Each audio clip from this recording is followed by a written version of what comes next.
بسم الله الرحمن الرحيم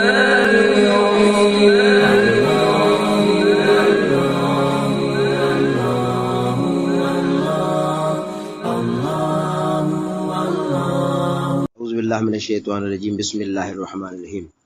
जादू ऐं जिन्नात जे सुञाणप जे लाइ कीअं ख़बर पवे त इन खे जादू ऐं जिन्नात आहे।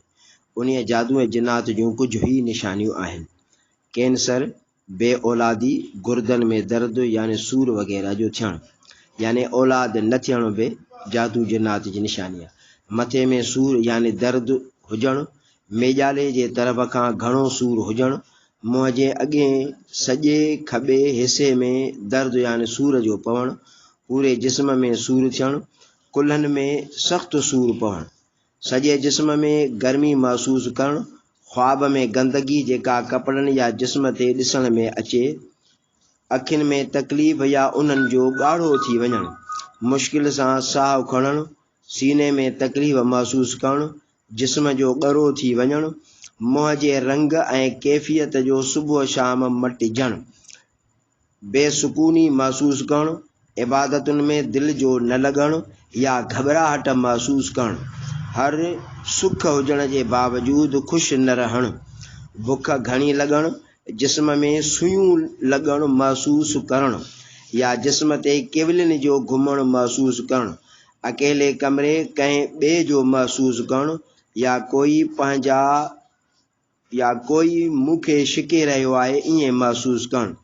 या रक़म या कपिड़नि जो घर मां या घर जे इल्माड़नि मां अचानक गुम थी वञणु या पंहिंजो पाण कपिड़नि जो कटिजी वञणु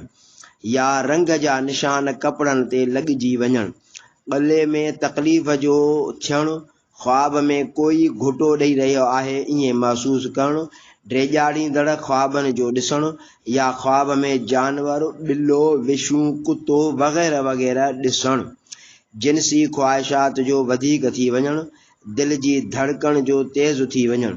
घबराहट महसूसु करणु, मअदे में तकलीफ़ रहणु, हथनि पेरनि जो सुन्न थी वञणु, ॼंघनि में सूर महसूसु करणु, गुस्ले जनाबत जो बार बार थियणु, सुस्त थियणु, निंड जो घणो अचणु, कॾहिं कॾहिं पाण खां नफ़रत करणु, कंहिं सां मिलण जो दिलि न करे ॿाहिरि न निकिरणु, कॾहिं कॾहिं घर में परेशान रहणु या ॿाहिरि तंदुरुस्त घर में अचण सां तकलीफ़ वधी वञणु, ॿाहिरां घर में आयो ॿाहिरि हुयो त ठीकु हुयो, घर में आयो त तकलीफ़ वधी वई, या ॿाहिरि हुयो त बहितर हुयो, घर में पहुतो त हुन जा मसाइल वधी वञणु। घणनि दोस्तनि जी शिकायत आहे त महीने खां पोइ घर खां निकिरूं था त ॿाहिरि निकिरण सां तकलीफ़ थिए थी, जॾहिं उहे असां खां तशख़ीस कराइनि था त ख़बर पवे थी त इन्हनि खे जादू जिन्नात जा असरात आहिनि। नंढो पेशाब या वॾो पेशाब कंदे 2-3 ॾींहं गुज़री वञनि था। डॉक्टरी तशख़ीस ऐं टेस्टियूं दुरुस्त अचण सां बीमारीअ जी शिकायत रहे थी। कंहिं बि दवा मां फ़ाइदो न पहुचणु, उन्हनि मां काई निशानी ॾिसिजे त इन हालत में कंहिं आमिल कामिल सुठे बहितरीन मज़हबी शरीयत पाक जी ऐं तक़वा रखण वारे ॾे रुजू करणु घुरिजे ऐं उन्हीअ खां इन्हनि मामलनि जी तशख़ीस कराए ऐं शरई मामलात में क़ुरान ऐं हदीस ऐं अस्माए हुस्ना मां उन्हनि जी तशख़ीस वठण खां बाद में उन्हनि जो इलाज मुआलिज खां वठणु घुरिजे।